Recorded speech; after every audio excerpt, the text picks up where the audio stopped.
সনাতন শাস্ত্রের মূল তত্ত্ব হলো আমরা অনাদির আদি ভগবানের বাড়িতে ভগবানের সাথী ছিলাম, কিন্তু কোনো না কোনো কর্মের কারণে আমরা পতিত হয়ে 84 লক্ষ যোনি ভ্রমণ করে এখন আমরা প্রত্যেকেই মনুষ্য জন্ম লাভ করেছি। মনে করুন আমরা ভগবানের সাথে একটি 5 তলা বাড়িতে ছিলাম, আমরাও ভগবানের অংশ, অর্থাৎ আমরা ওই পরমাত্মার অংশ, আমরা হচ্ছি সকলে জীব আত্মা। তাহলে আমরা আমাদের কর্মের কারণে নিচে পতিত হয়ে 84 লক্ষ যোনি ভ্রমণ করতে করতে অথবা 84 লক্ষ যোনি ভ্রমণ বা ঘুরতে ঘুরতে 1, 2, 3 এভাবে আমরা সকলে এখন 4 তলায় এসে পৌঁছেছি। অর্থাৎ আমরা সকলে দুর্লভ মনুষ্য জন্ম পেয়েছি। ভক্তগণ, এখন যদি এই মনুষ্য জন্মটা আমরা ভগবানের সেবার কাজে লাগাই, তাহলে আর একটু পথ উঠে অর্থাৎ 5 তলায় ভগবানের কাছে ভগবত ধামে আমরা সকলেই ফিরে যেতে পারবো। জয় নিতাই গৌর। সুধীজন, আর যদি এই মনুষ্য জন্মটা ভগবানের সেবায় না লাগাতে পারি, তাহলে আমরা আবার ওই 4 তলা থেকে নিচে পতিত হয়ে আবার মনুষ্য জন্ম মৃত্যুর চক্রে আমরা ঘুরতে থাকবো। অর্থাৎ পুনরপি জন্ম, পুনরপি মরণ, পুনরপি জননী জঠরে শয়ন। শ্রীমদ্ ভগবত গীতায় ভগবান বললেন, গতাগতি পুনঃ পুনঃ ভবেৎ। ভক্তগণ, আমরা জানি ভগবান কৃষ্ণকে মা যশোদা বেঁধেছিলেন। কারণ হচ্ছে ভগবান শ্রীকৃষ্ণ ঘি ননি সর চুরি করেছেন। সুধীজন, এত কাঁচা কথা সনাতন ধর্ম কখনোই বলেন না। যিনি অনন্ত কোটি বিশ্ব ব্রহ্মাণ্ডের অধিপতি, যিনি নন্দের নন্দন, যিনি রাজার তনয়, তিনি একটু ক্ষীর নবনী চুরি করেছেন আর মা তাকে বেঁধেছেন। আমরা এগুলো বলে সনাতনী হিন্দুদের বিভ্রান্ত করছি।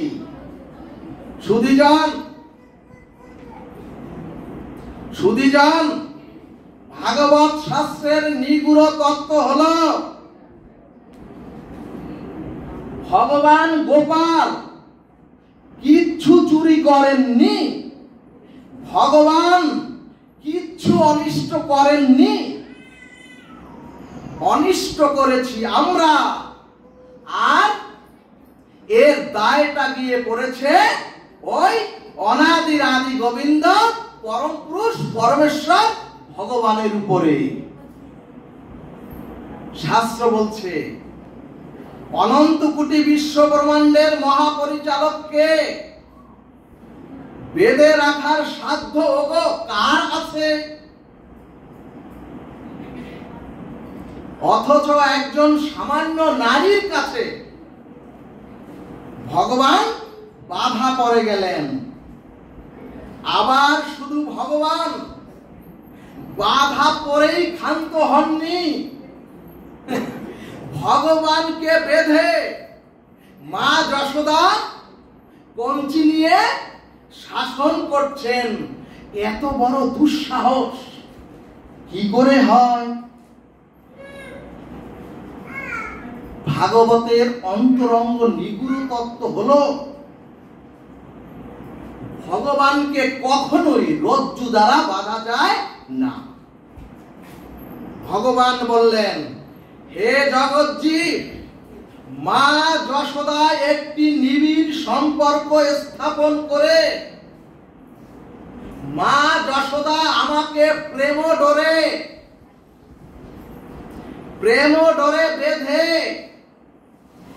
এমন ভাবে আমাকে নিবন্ধ করেছেন, নিবিড় সম্বন্ধ করেছেন মা যশোদা আমার সাথে।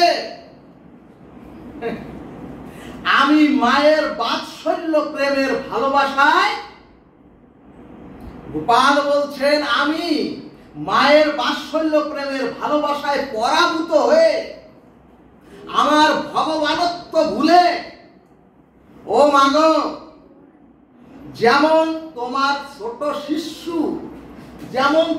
ছোট শিশু রূপে তোমার কাছে আমি বাধা পড়েছি। ভগবান বললেন, ও মাগো, শুধু তুমি যশোদা মানো। ভগবান বললেন, ওগো, বিশ্ব ব্রহ্মাণ্ডের জগৎজীব যদি ও মা তোমার মতো নিবিড় সম্বন্ধ আমার সাথে একবার স্থাপন করতে পারে, ভক্তির ডোরে যদি আমাকে কেউ এই চরাচরের বাঁধতে পারে, আমি ভগবান প্রতিটি জীবের হৃদয়ে চিরতরে বাধা পড়ে থাকি।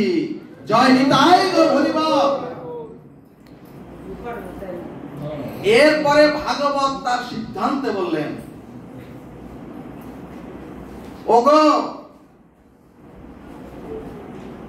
ওগো কামের দ্বারা, ক্রোধের দ্বারা, ভয়ের দ্বারা স্নেহ ঐক্য সুহৃদ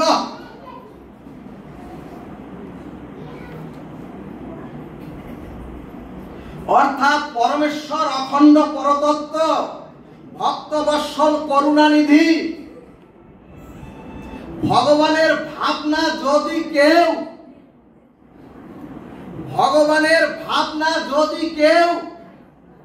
কামের দ্বারা, ভগবানের ভাবনা যদি কেউ ক্রোধের দ্বারা, ভগবানের ভাবনা যদি কেউ ভয়ের দ্বারা, অথবা সুহৃদয়তার দ্বারাও যদি কারো ভগবানের প্রতি একবার তন্ময়তা ভাবনা আসে, তাহলে ওই তন্ময়তার ভাবেই ভগবান ওই জীবকে প্রেম ভক্তি দিয়ে চির মুক্তি দান করেন। বলো না গো, রাধে রাধে। সুধীজন এরপরে ভক্তি রসামৃত সিন্ধু গ্রন্থ বললেন, কে না উপায়েন কৃষ্ণ নিষেবয়া,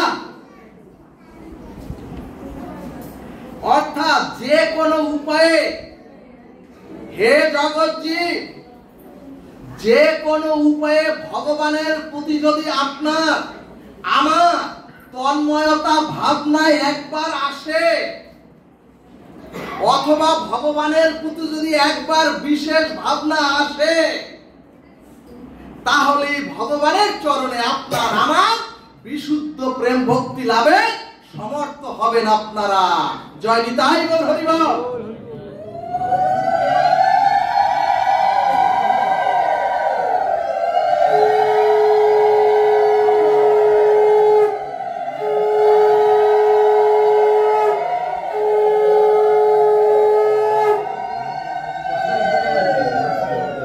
তাহলে ভাগবত প্রথমে বললেন কামাত গোপ্য, অর্থাৎ কাম মানে তো কামনা। প্রথমে ভাগবত বললেন কামাত গোপ্য, অর্থাৎ কাম মানে তো কামনা। সেই কামনার দ্বারাই গোপীগণ গোবিন্দ চরণ প্রাপ্ত হলেন। এরপরে বললেন ভয়াত কংস, অর্থাৎ অষ্টম গর্ভের সন্তান তোমার মৃত্যুর কারণ হবে।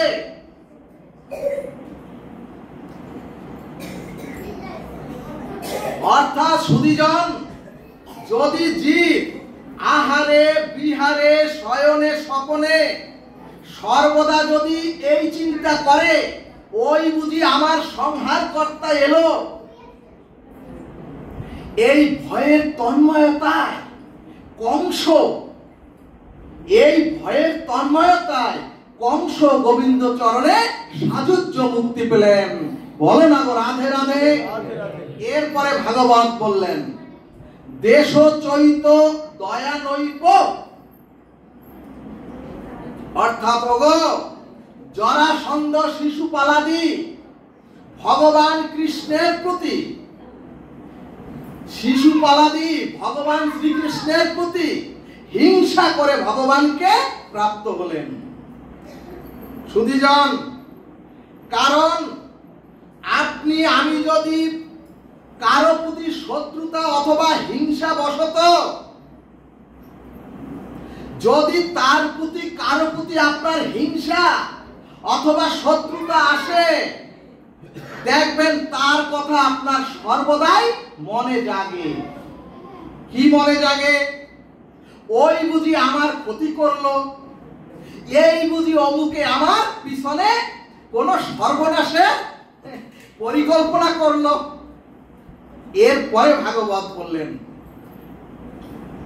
কামং ক্রোধং ভয়ং স্নেহমৈকং,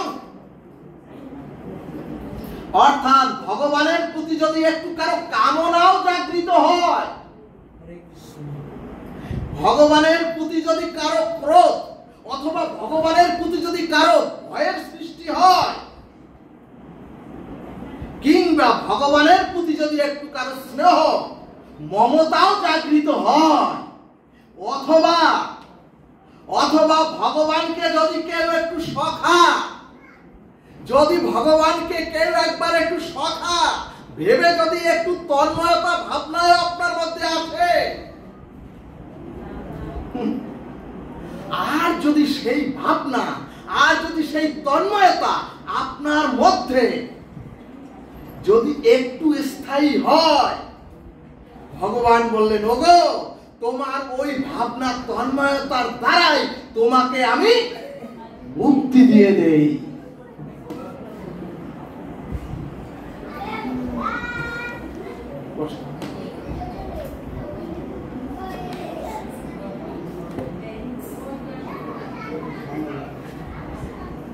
সুধীজন, ভগবান কি বললেন?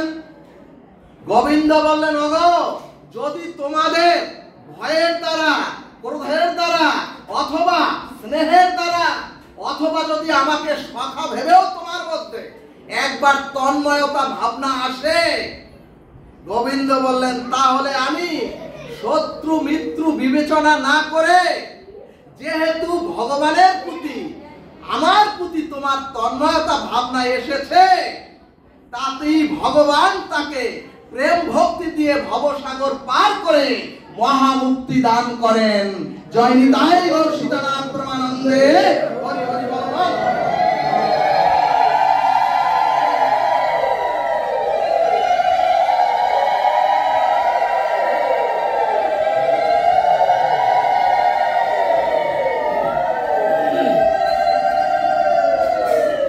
এখন প্রশ্ন, কাম কি? সুধীজন, কাম মানে হচ্ছে কামনা, কামনা বা ভোগের ইচ্ছা। এরপরে ভাগবত বললেন ওগো ওগো ভোগ কখনো কেউ এই চরাচরে মনুষ্য প্রাপ্ত হয়ে কেউ কখনো ভোগ কখনোই ভোগ সমাপ্ত করতে পারে না। বরং বরং ভোগী আপনাকে ভোগ করে আপনাকে শেষ করে দেবে। রাধে রাধে।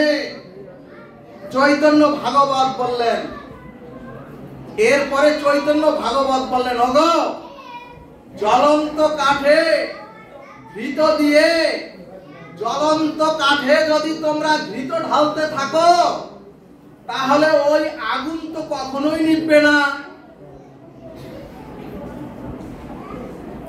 অর্থাৎ কামনা যত ভোগ করবেন, যত আপনি আমি কামনা বাসনা ভোগ যত করবেন, তত আপনার মধ্যে ভোগের বাসনা বাড়তেই থাকবে। সুধীজন, রাবণও মন্দাদরীর মতো স্ত্রী পেয়েছিলেন, রাবণ মেঘনাথের মতো পুত্র পেয়েছিলেন, রাবণ স্বর্ণের লঙ্কা পুরী পেয়েছিলেন। সুধীজন, ও সুধীজন, তারপরও ওই রাবণে কেন সীতার দিকে দৃষ্টি যাবে?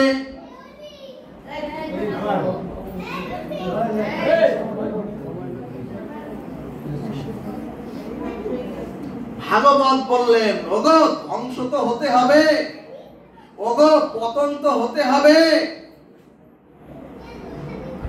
স্কন্দ পুরাণ বললেন, ওগো ইন্দ্রিয় কখনো ভোগের দ্বারা তৃপ্ত হয় না, কাজী অতি ভোগ, কাজী তোমরা কেউ অতি ভোগ করতে যেও না, তাহলেই তোমাদের দেহে রোগ এসে, তাহলেই তোমার দেহে অভিশাপ এসে তুমি পতনের দিকে যাবে।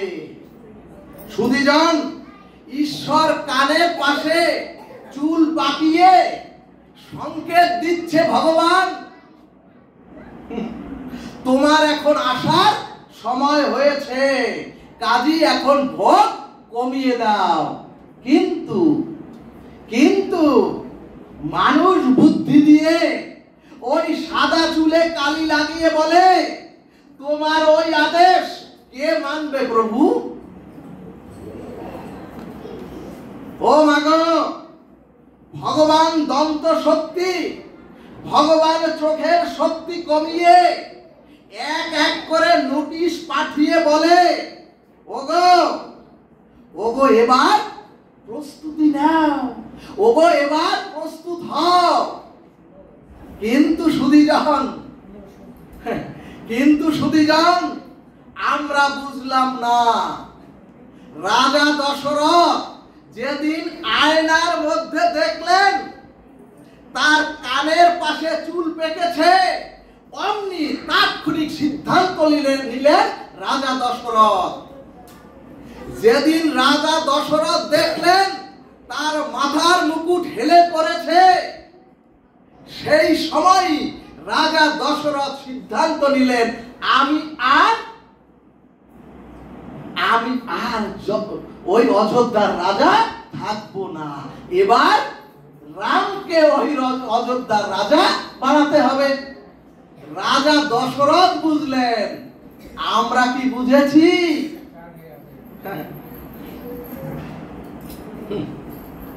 আমরা উল্টা চোখে কালি করে, চুলে কালি করে, দাঁত বাঁধিয়ে হাড্ডি চিবাই, দাঁত বাঁধানোর পরেও হাড্ডি চিবাই।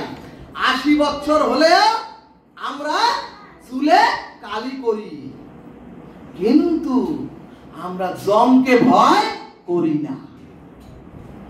এরপরে মৃত্যুর সময় দেখবেন বড় একটা হা করে মৃত্যু হয়। মহাজনগণ বললেন, ওকে আবার এই চরাচরে 84 জনের মধ্যে আসতে হবে, কারণ ওর তৃষ্ণা মেটেনি। এই কারণেই গোপাল আর নিতাই গৌ, দেখবেন এই জন্যই গোপাল নিতাই গৌ। এবং যখনই এই শ্রী গুরু বিবেকানন্দর কাছে আমরা গিয়েছি, এইরকম হাত দুটি উনিও বাড়িয়ে দিয়েছেন, বলেছেন আয় আমার কাছে আয়। সুধীজন, ভগবান বললেন, গোপাল বললেন, নিতাই গৌর বললেন, বিবেকানন্দ গুরুদেব বললেন, ওগো মনি বন্ধন মনে মুক্তি, মনের মধ্যেই বন্ধন মনে মুক্তি। শাস্ত্র বলছে, আপনি ভাগবতে এসেও যদি আপনার মন বাড়িতে চলে যায়, আপনি ভাগবত আসরে এসেও যদি আপনার মন ব্যবসায় চলে যায়, তাহলে আপনি ভাগবতে আজ আসেননি। অথচ এই মাইকের শব্দে বাড়িতে বসে যদি কোনো অসুস্থ মানুষ, কোনো অসুস্থ ব্যক্তি মন প্রাণ দিয়ে এই ভাগবত অমৃত সুধা গ্রহণ করেন, মনন করেন, শ্রবণ করেন, ভাগবত বললেন আমি ভাগবতে আসিনি, ওই অসুস্থ ব্যক্তি বরঞ্চ ভগবানের কাছে এসে ভগবানের সান্নিধ্য লাভ করেছেন। বলো না গো রাধে রাধে। এই কারণেই ভগবান বললেন, এই কারণেই ভগবান বললেন মন মনা ভব, অর্থাৎ তোমাদের মনটা আমাতে সমর্পণ করো। তখন মহাজন প্রশ্ন করে বললেন, ও প্রভু, আমার মনটা তোমাকে দেব, গীতায় দুইবার করে তুমি বলছো কেন? তাহলে তোমার মনটা কি করবে? মহাজন গোবিন্দকে প্রশ্ন করলেন। ভগবান বললেন, ওগো এই চরাচরে মনুষ্য প্রাপ্ত হয়ে যে জীব, যে ভক্ত তার সর্বস্ব মন আমায় অর্পণ করেন, ভগবান বলছেন আমার সাথে তার জগতের বিবাহের মতো আমার সাথে তার মালা বন্ধন হয়ে ভক্ত ভগবানের মিলন হয়ে যায়। বলো মন রাধা কৃষ্ণ প্রেমে।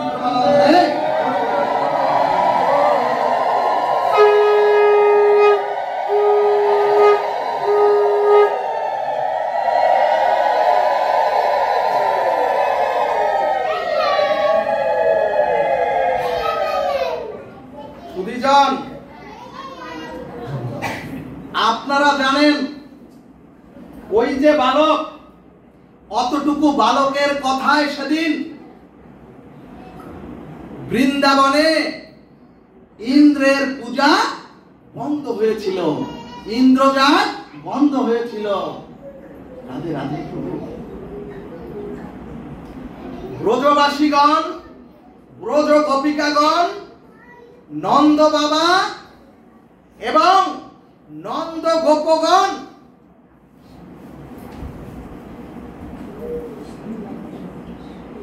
সেদিন ভগবান শ্রীকৃষ্ণের কথা সকলে শুনেছিলেন। সুধীজন, অর্থাৎ ব্রজবাসীগণ অনাদিকাল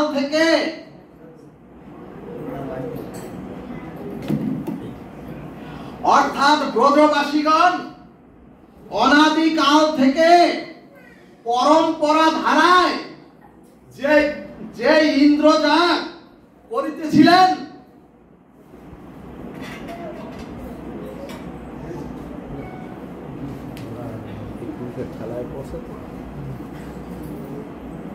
সুধীজন, সেই ব্রজবাসীগণ তাদের পরম্পরা ধারায় যে ইন্দ্রজাগ করতেছিলেন সেটা বন্ধ করে দিলেন ছোট্ট বালকের কথায়। ভক্তগণ, এর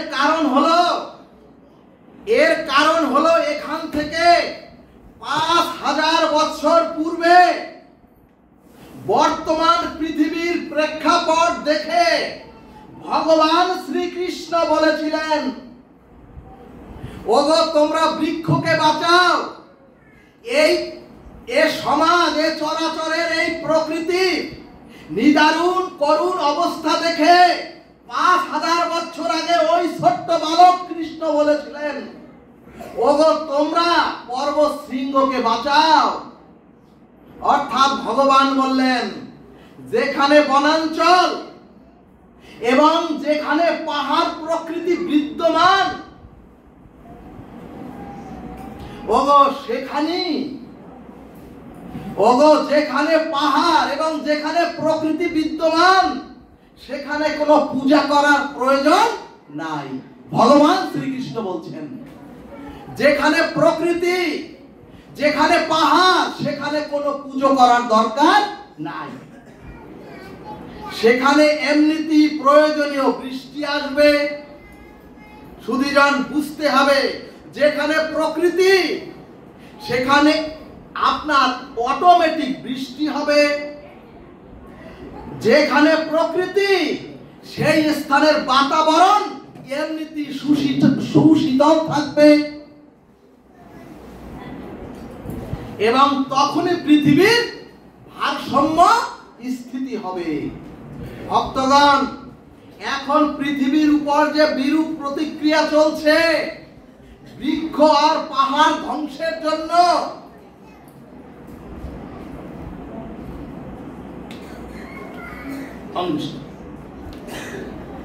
সেই স্লোগানটাই 5000 বছর আগে গোবিন্দ নিজে দিয়ে বলেছেন, বৃক্ষ রক্ষা করো, তোমরা যেখানেই পারো বৃক্ষরোপণ করো আর পাহাড় টিলাকে রক্ষা করো। সুধীজন, এরপরে ভাগবত সিদ্ধান্তে বললেন, ওগো যার বাড়িতে 10 থেকে 15টা, যার গৃহে আশপাশে যার বাড়িতে 10 থেকে 15টা তুলসী গাছ থাকে, তার বাড়িতে সহজে ক্যান্সারের মতো ভাইরাসও প্রবেশ করতে পারে না।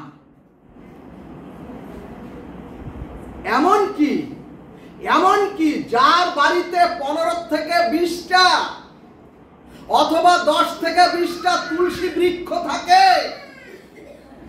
সেই বাড়ির কোন মানুষ ক্যান্সারে আক্রান্ত হয় না।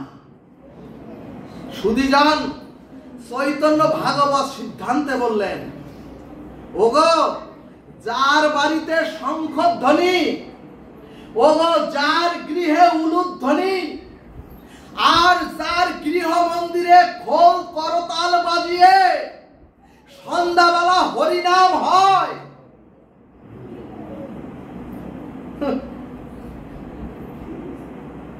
গোবিন্দ বললেন, ওগো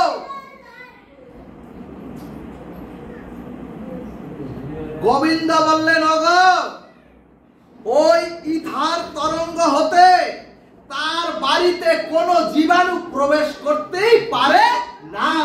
জয় নিতাই গৌর হরিবল।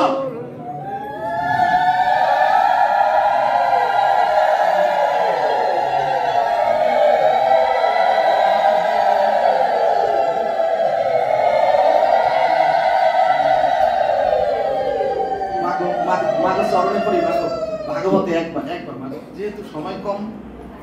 সুধীজন, তাহলে ভাগবত কি বললেন? খোল করতাল, শঙ্খ ধ্বনি, উলুধ্বনি আর হরিনামের মঙ্গলময় তরঙ্গের কারণে সন্ধ্যায় সূর্য অস্ত গেলে, সন্ধ্যায় সূর্য অস্তমিত হলে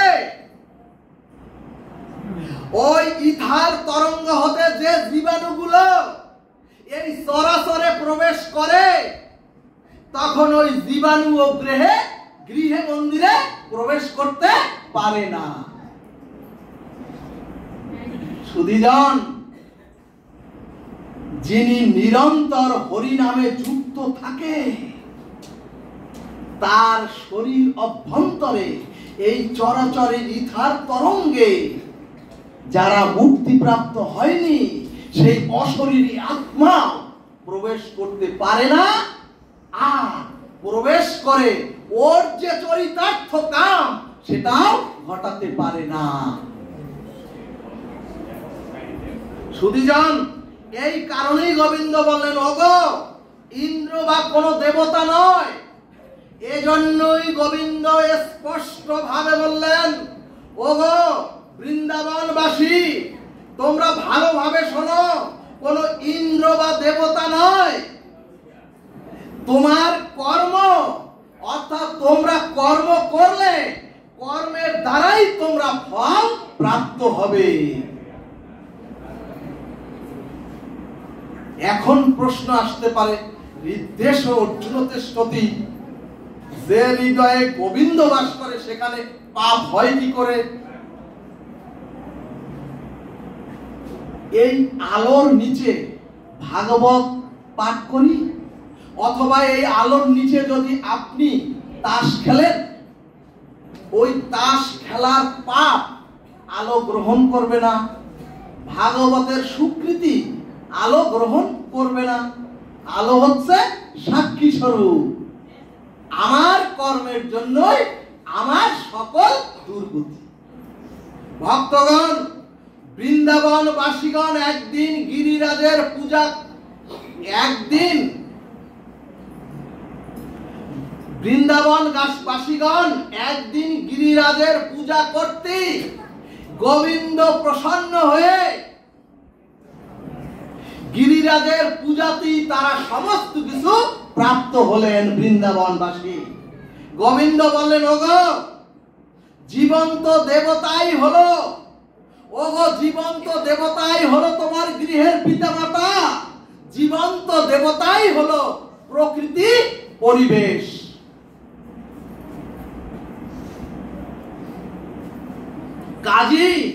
কাজী দেবতা পূজা মানেই হচ্ছে প্রকৃতিকে রক্ষা করা।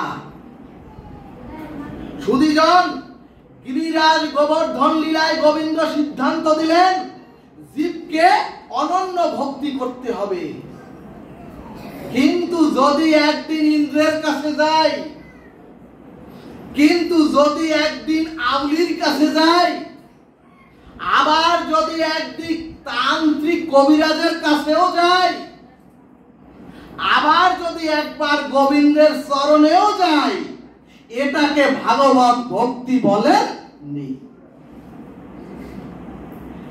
আর এভাবে কোনোদিনও প্রেম ভক্তি পাওয়া, প্রেম ভক্তি নিষ্ঠা আপনার আমার হবেও না।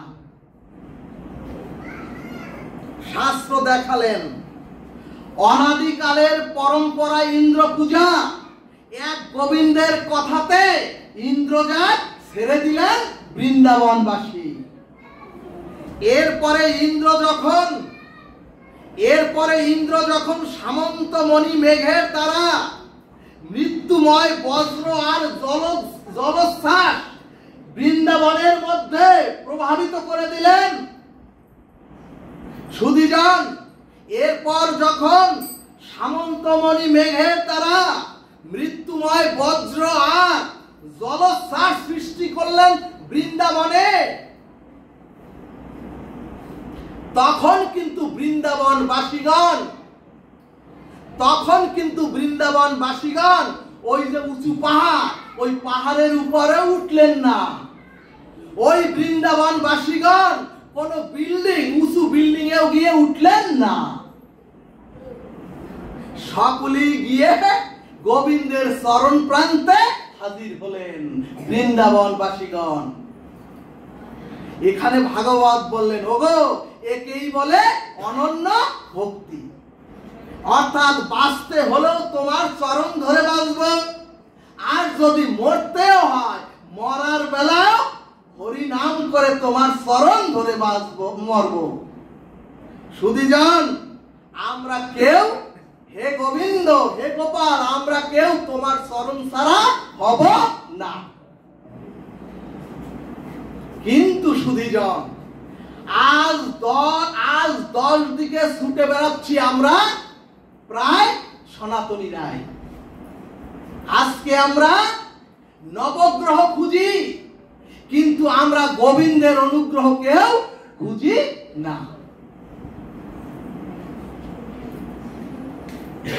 গোবিন্দ বলছেন, মাম একং শরণং ব্রজ, অর্থাৎ একমাত্র আমার শরণ নাও, একমাত্র আমার চরণে সমর্পিত হও, আমি তোমাকে রক্ষা করব।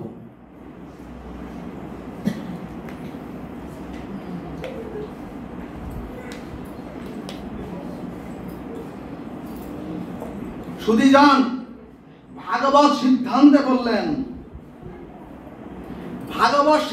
বললেন সবাইকে মানুন এবং সব মত পথকে শ্রদ্ধা করুন বিনম্র শ্রদ্ধায়, কিন্তু মনটা, কিন্তু ভক্তিটা আর হৃদয়ের ভালোবাসাটা এক গোবিন্দ চরণে দিন। বলো না গো রাধে রাধে। শাস্ত্র সিদ্ধান্তে দেখালেন ব্রজবাসীরা মহাপ্রলয় ইন্দ্রজাত দেননি। এমনকি সেই জলোচ্ছ্বাস, এমনকি সেই মৃত্যু নিনাদ বজ্র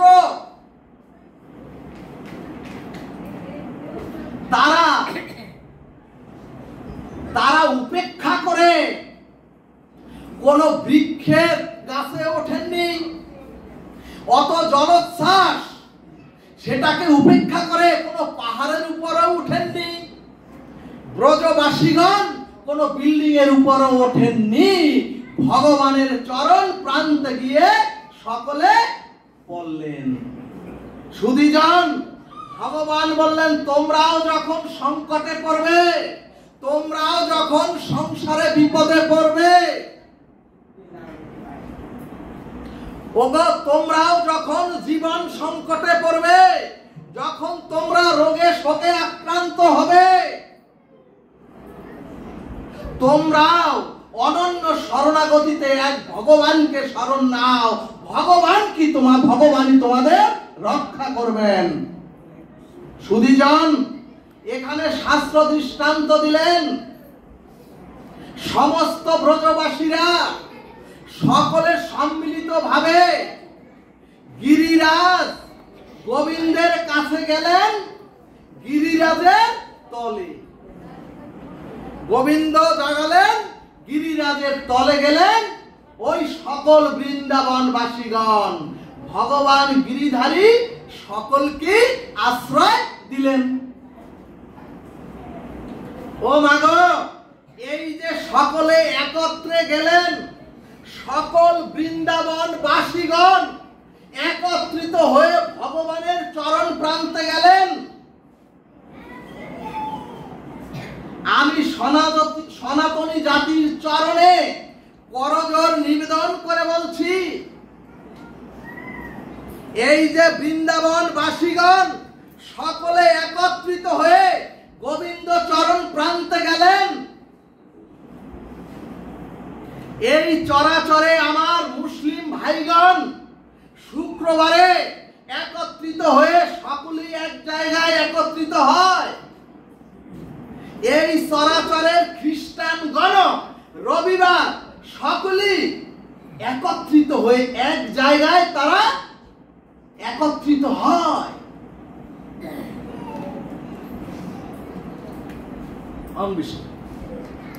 কিন্তু সুধীজন, সনাতনী আমাদের এমনটা নাই কেন? ও মাগো, আজ আমাদের কৃষ্ণ মন্দির, আজ আমাদের জগন্নাথ মন্দির, আজ আমাদের হরিচাঁদ মন্দির, আজ আমাদের দুর্গা মন্দির, আজ আমাদের কালী মন্দির, এমনকি রক্ষাচণ্ডী মন্দির, এমনকি মনসা মন্দির, কিন্তু সনাতনী হিন্দুদের মিলন মন্দিরটা কোথায়? সুধীজন, কালী মন্দিরে তো বৈষ্ণবগণ যান না, আবার হরিচাঁদ ঠাকুরের ভক্তরাও কিন্তু আলাদা, কারণ বিগ্রহ আলাদা আর মন্দিরও আলাদা আলাদা। ভাগবত বলছে টিকায়। সুধীজন, কিন্তু এমন মন্দির কি হতে পারে না যেখানে কোনো বিগ্রহই থাকবে না?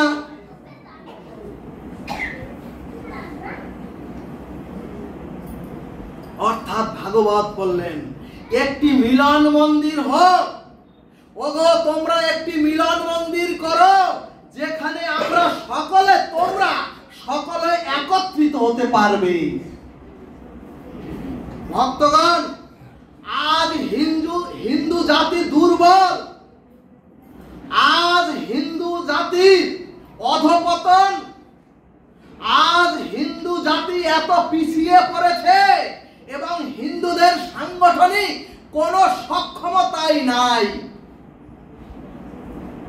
কারণ হিন্দুরা একত্রিত নাই এবং হিন্দুরা একত্রিত আমরা হতে পারছি না। সুধীজন, ভগবানের গোবর্ধন লীলা এটি কোনো কাল্পনিক লীলা নয়। এখনো এই যে ভাগবতের এই গোবর্ধন লীলা, এই লীলাটাই হচ্ছে সনাতনীদের বাঁচবার একমাত্র দর্শন। এই কারণেই গোবিন্দ বললেন, ওগো এখনো সময় আছে, তোমরা সকলে একত্রিত হও। কিন্তু সুধীজন, হিন্দুদের সবচেয়ে বড় অভিশাপ হচ্ছে, গবেষণায় বলছে, ওগো স্বজাতি বিদ্বেষী সনাতনী হিন্দুরাই সবার শ্রেষ্ঠ।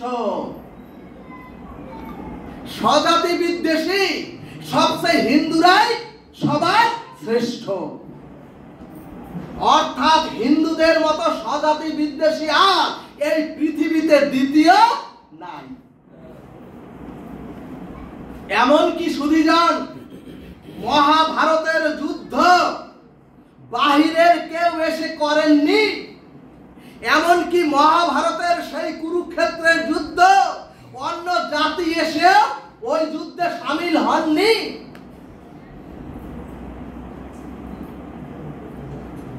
ওই কুরুক্ষেত্র সৃষ্টি করেছিলেন ভাইয়ে ভাইয়ে।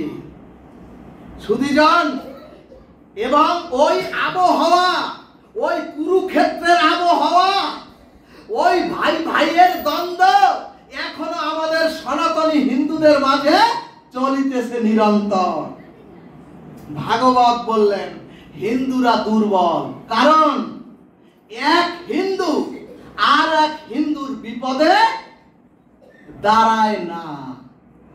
এক হিন্দু যেখানে 3টি ঘর হিন্দু, সেখানে 5টি দল।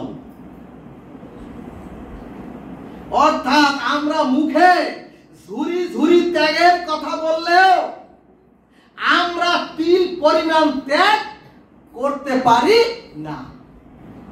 ভক্তগণ, ধর্মের আধ্যাত্মিকতার প্রতি আমাদের ধর্মের কোন অনুশাসন, ধর্মের কোন আধ্যাত্মিকতা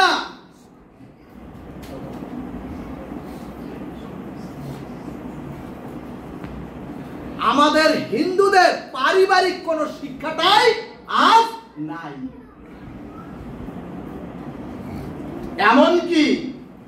এমনকি এখন সনাতনীদের 80% লোক আমরা আহ্নিক করি না।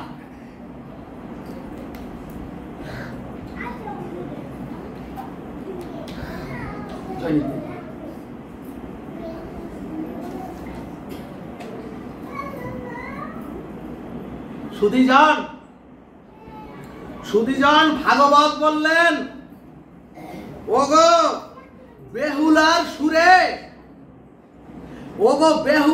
সুরে লীলা কথা শুনে কি করবেন? ভাগবত বলছে, ওগো তরঙ্গের সুরে ওই লীলা কথা শুনে কি করবেন? হরিনাম সংকীর্তনে কেঁদে আকুল হয়ে একেবারে প্রেমালিঙ্গন করে কি করবেন?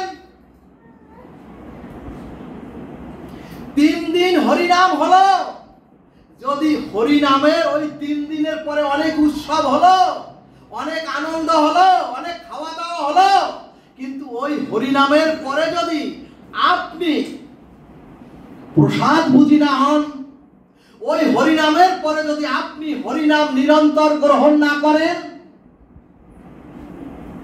ওই হরিনাম করে কি হবে?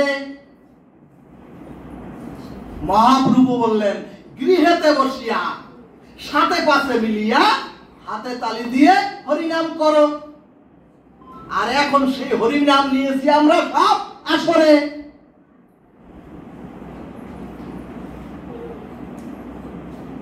সুধীজন,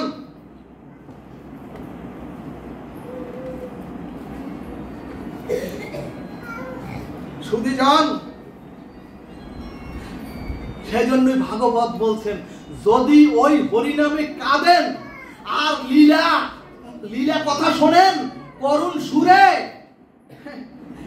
কিন্তু যদি আপনার পরিবারই ধর্মচর্চা না থাকে, যদি পরিবারের সন্ধ্যাবেলা উচ্চ শব্দে টিভি বাজে,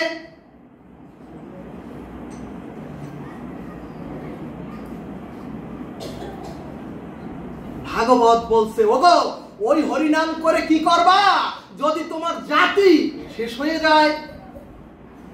ভাগবত বলছে, ওই লীলা কীর্তন শুনে কি করবা যদি তোমার পরিবারে ধর্মচর্চা না থাকে, যদি পরিবারই ধ্বংস হয়ে যায়? এরপরে বললেন, ওগো এত দুর্গা পূজা, এত সরস্বতী পূজা আর এত লক্ষ্মী পূজা করলা। ভাগবত বলছেন, এত লক্ষ্মী পূজা, এত দুর্গা পূজা, এত কালী পূজা করে কি করবা? ভাগবত বলছে, ওগো যদি তোমার ঘরের লক্ষ্মী, ওগো যদি তোমার ঘরের লক্ষ্মী স্বরূপ মেয়েরা কোর্টে উঠে, তোমার লক্ষ্মী স্বরূপ ঘরের মেয়েরা কোর্টে উঠে বলে, এই বাবা মাকেই আমি চিনি না, ত্যাগ করলাম, যদি কোর্টে দাঁড়িয়ে বলে আমি এই বাবা মাকে চিনি না, আর কোর্টে উঠে যদি বলে আমি এই ধর্মই ত্যাগ করলাম। সুধীজন, এর একটাই কারণ, আমাদের গৃহে পারিবারিক কোনো ধর্ম চর্চাই হয় না। ও মাগো, ও মাগো, ভাগবত বলছে, মাগো তোমরা শুরু করো না।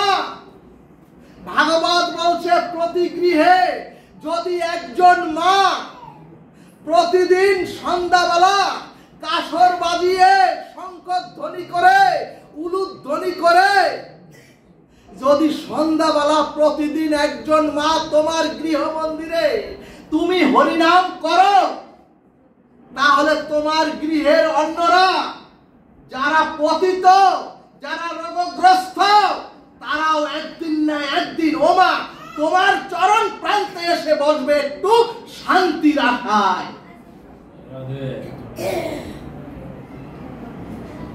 সুধীজন, গোবিন্দের গিরিরাজ ধারণ লীলায় ব্রজবাসীকে বার্তা দিলেন, গোবিন্দের গিরিরাজ লীলায় জগৎ জীবকে বার্তা দিলেন।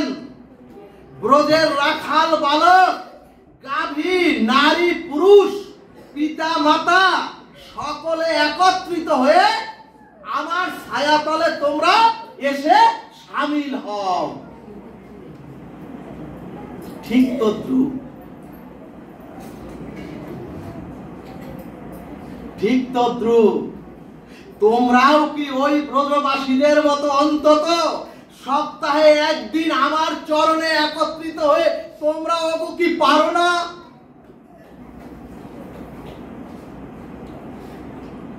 এই আহ্বান ভগবান শ্রীকৃষ্ণ 5000 বছর আগে গিরিরাজ গোবিন্দ লীলার দ্বারা আমাদেরকে জানিয়ে গেলেন, কিন্তু কুম্ভকর্ণের ঘুম ভাঙল না, কিন্তু কুম্ভকর্ণের ঘুম ভাঙল না। খুব সাবধান, খুব সাবধান। ভাগবত বললেন, ওগো চোরের থেকেও সাধু হতে, আমার মতো, আপনারা না, আমার মতো সাধু হতে সাবধান হতে হবে। কারণ চোর মানুষের সামনে দিয়ে চুরি করে না, কিন্তু সাধু বিশ্বাসের আশ্রয় নিয়ে সাধুরা মানুষের সামনে দিয়েই চুরি করে সনাতনীদের অধপতন ঘটাচ্ছেন নিরন্তর। অর্থাৎ রাবণ ভাবলো ওগো সীতা হরণ যদি আমার করতে হয়, রাবণ ভাবলো সীতা হরণ করতে গেলে আমাকে গেরুয়া পরে তিল আর তিলক মালা নিয়ে আমাকেও সন্ন্যাসীর রূপ নিতে হবে, নতুবা সীতা হরণ তো সম্ভব নয়। আর কালনেমি ভাবলো, এই দুজন আমাদের ত্রেতা যুগে খুব ক্ষতি করে গিয়েছেন। আর কালনেমি ভাবলো হনুমানকে আর ভগবানকে আটকাতে গেলে আমাকেও জয় শ্রীরাম বলে আমাকে সাধু সাজতে হবে। অর্থাৎ যদি পরের ক্ষতি করতে চাও, অর্থাৎ যদি পরের অমঙ্গল করতে চাও, যদি পর স্ত্রী হরণ করতে চাও, যদি ভক্তের ক্ষতি করতে চাও, আর যদি ভগবানের পথকে আটকাইতে চাও, তাহলে সাধুর বেশ ধরো। ভাগবত বললেন সাধুরু বিশ্বাসী লোক, আমার মতো সাধু লোক বিশ্বাসী লোক যতটা ক্ষতি করতে পারে, পিছন দিয়ে শত্রু ততটা ক্ষতি করতে পারে না। সুধীজন, এই কথা শুনে আবার সব সাধুকেই এক চোখে দেখবেন না। কারণ আজও সমাজে সাধু আছে, আজও সমাজে সনাতনীদের মধ্যে প্রকৃত ভক্ত আছে।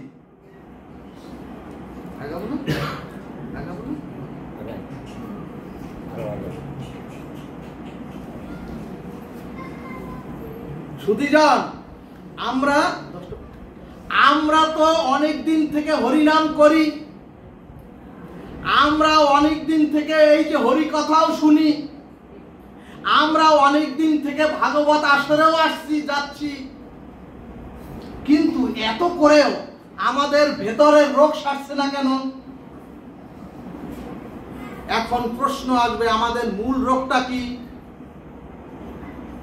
সুধীজন, মূল রোগটা হলো আমি এখন পাঠ করতে বসেছি, এখন আমার বিশেষণ হলো আমি পাঠক। যিনি ওই পুজো করছেন ওনার বিশেষণ হলো উনি পূজারী। যারা আপনারা এখানে কীর্তন করলেন, তুলসী মহারানীর কীর্তন করলেন, তারা হলেন কীর্তনিয়া। আর যারা আপনারা শুনছেন, আপনারা হচ্ছেন শ্রোতা। সুধীজন, এখন প্রশ্ন, এই শ্রবণ কীর্তন পূজা পাঠের বাইরে আমি যে ব্যবহারিক অথবা সংসার জগতে চলাফেরা করি, সুধীজন, এই পূজা পাঠ কীর্তন, এই শ্রোতা পাঠক, এর বাইরে ব্যবহারিক অথবা সংসার জগতে আমরা যখন চলাফেরা করি, সেখানে আপনার এই ভাবটা অথবা সেখানে আমার এই স্বভাবটা কাজ করে তো? সুধীজন, বুঝাতে পেরেছি? এখানে এখন পাঠক হয়ে যে ভাবাবিষ্ট হয়ে আমি বসেছি, আপনারা যে শ্রোতা হয়ে যেভাবে হরিকথা শ্রবণ করছেন, আমরা হরি নামে যেভাবে আবিষ্ট হয়ে হরিনাম করি, এই আবিষ্ট ভাবটা বাইরে অথবা সংসারে ব্যবহারে আমাদের মধ্যে থাকে তো? নাকি শুধু পুজোর সময় আমি পূজারী আর ব্যবহারের সময় আমি অন্যজন? নাকি পাঠকের সময় শুধুই আমি পাঠক থাকলাম, কিন্তু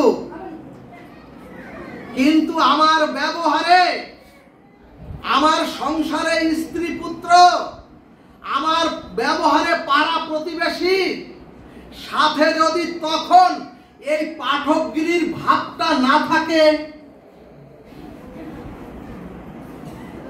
আবার আমরা এখন শান্ত শ্রোতা হয়ে হরিকথা শুনছি, কিন্তু এখান থেকে বাইরে অথবা সংসারে ব্যবহারে যদি এই শান্ত ভাব না থাকে,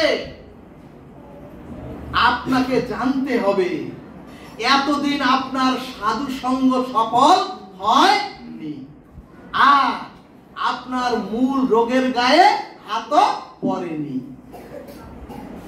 সুধীজন, আর এইখানের ভাবটা যদি সংসারে ব্যবহারে পূজারী কীর্তনিয়া শ্রোতা ভাব বজায় থাকে, তাহলে জানবেন আপনার পুরো রোগ সেরেছে আর সাধু সঙ্গ সার্থক হয়েছে। জয় নিতাই গৌর হরিবল। এখন প্রশ্ন আসতে পারে, এখানের ভাবটা কেমন? ভাগবত বললেন, এখানে সাধু সঙ্গে ভাগবত আসরে নারী পুরুষ সব একত্রে আমরা বসলেও কিন্তু কারো মনের মধ্যে কোনো বিকার তৈরি হচ্ছে না। তার মানে এখানের যে ভাবটা, অর্থাৎ পরনারী পর স্ত্রী, আমার মা বোনেরা পাশে বসে থাকলেও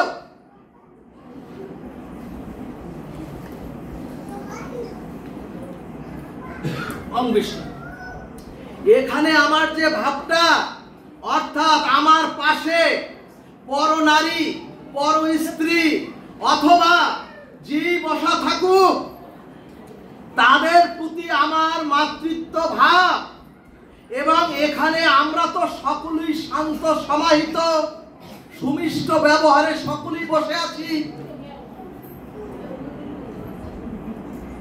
কিন্তু সুধীজন এখান থেকে উঠে গিয়ে সংসারে যদি আপনার এই ভাব বজায় থাকে, তখনই জানবেন এতদিনে সাধু সঙ্গ আপনার সার্থক হয়েছে। রাধে রাধে। কিন্তু সুধীজন, এক বৃদ্ধ মাঝি আর তার যুবক ছেলে, সে শীতের কুয়াশার সন্ধ্যায় বৃদ্ধ মাঝি হাল ধরেছে, আর তার যুবক ছেলে সারা রাত্র ওই নৌকা বেয়েছেন, সারা রাত্র নৌকার বৈঠা বেয়েছেন। ভোরবেলা বৃদ্ধ মাঝি জিজ্ঞেস করছেন, ও বাবা, নৌকাটা কত দূরে গুলো? খোকা বলছে, ও বাবা, এত সর্বনাশ, নৌকা যে জায়গায় ছিল ওই জায়গায় রয়ে গেছে। অর্থাৎ ছেলে বলছে, ও বাবা, যে ঘাটে নৌকাটা বাঁধা ছিল ওইখানেই নৌকা রয়ে গেছে। বৃদ্ধ বলছে, হারামজাদা, তাহলে সারা রাত্র বাইলাম কি? তুই যে হাল ধরলি আর আমি যে হাল ধরলাম, আর তুই যে সারা রাত্র বৈঠা পাইলি। ছেলে বলছে, ও বাবা, সব বৃদ্ধা। বাবা বলছে, কারণ কি? ছেলে বলছে, ও বাবা, নৌকার গ্রাফিটাই তোলা হয় নাই। ঠিক তদ্রুপ, ঠিক তদ্রুপ সাধু সঙ্গে যদি, সাধু সঙ্গ করেও যদি আপনার স্বভাবের গায়ে হাত না পড়ে, সাধু সঙ্গ করেও যদি গৃহের পিতামাতার প্রতি বিনম্র শ্রদ্ধায় প্রতিদিন অন্তত একবার পিতামাতার চরণে প্রণতি না জানাতে পারেন, সাধু সঙ্গ করে যদি পাড়া প্রতিবেশীর সাথে আপনার সুব্যবহার এবং মনুষ্য জীবনে সমাজে ব্যবহারে যদি ভদ্রতাই না থাকে, ভাগবত বললেন, তাহলে জানবেন সাধু সঙ্গ আর হরিকথা কোনো কাজে আসেনি এবং আপনার রোগও সারেনি। এরপরে সুধীজন আমরা ওই মন্দিরে গিয়ে ধূপ প্রদীপ জ্বালাই। যে মন্দির এত সুন্দর করে তৈরি করেছেন, ইট বালু সিমেন্ট দিয়ে আর রড দিয়ে, মানুষের দ্বারা তৈরি। এই মন্দির মানুষের দ্বারা তৈরি। এই মন্দির কখনোই ব্রজবৃন্দাবনে যেতে পারবে না। এই মন্দির কোথাও হাটে হেঁটে যেতেও পারবে না। অথচ যে মন্দিরে গিয়ে আমরা প্রদীপ জ্বালাই, যে মন্দিরে আমরা আরতি করি, যে মন্দিরে আমরা ধূপ জ্বালাই, সুধীজন, অর্থাৎ যে মন্দির ইট কাঠ পাথর দিয়ে মানুষ তৈরি করেছে, সেই মন্দিরে বিগ্রহের সামনে আমরা প্রদীপ জ্বেলে আরতি করি। কিন্তু সুধীজন, যে দেহ মন্দির ভগবান নিজে গড়েছেন, যে শ্রীনিবাস রূপী দেহ মন্দির ভগবান নিজে তৈরি করেছেন, সেখানে যদি নেশা বিড়ি তামাক তুলি,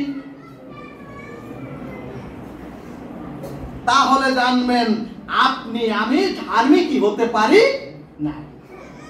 ভক্তগণ কষ্ট পাবেন না, কষ্ট পাবেন না। ভাগবত মানুষকে সংশোধন করে, ভাগবত মানুষকে ভদ্র করে, ভাগবত মানুষকে সুসংস্কার প্রাপ্ত করে, দিব্য কান্তি দেহ তৈরি করে, নিত্য ধামের যাত্রী করে পৌঁছে দেয়। জয় নিতাই গৌর হরিবল।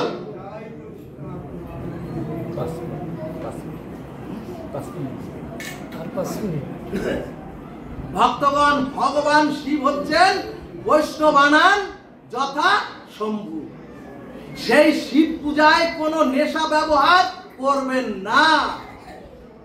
সুধীজন, যিনি মহাযোগেশ্বর, যিনি সত্যম শিবম সুন্দরম, এবং যিনি পঞ্চমুখে ভগবানের নামে সদা সর্বদা ধ্যানে মগ্ন থাকেন, তাকে দিচ্ছি আমরা নেশা। কিন্তু এই জাতিকে বোঝানো গেল না, এবং এগুলো হিন্দু শাস্ত্রে কোথাও লেখা নাই। এরপরে সুধীজন, আমরা কোন হিন্দুদের মন্দিরে অমেদ্য পেঁয়াজ রসুন মাছ মাংস তুলি না। কিন্তু ভগবানের একাদশী তিথিতেও যদি এগুলো শ্রীনিবাস রূপী দেহ মন্দিরে তোলেন, ভাগবত বললেন, ওগো পিতৃ হত্যা, ওগো মাতৃ হত্যা, ওগো ব্রহ্ম হত্যা, এমনকি আপনি আমি এই চরাচরে এসে যত পাপ করি, সমস্ত পাপের বিধান, সমস্ত পাপের প্রায়শ্চিত্ত ভাগবত শাস্ত্রে লিপিবদ্ধ আছে। কিন্তু সুধীজন, জেনে শুনেও যদি কোন সনাতনী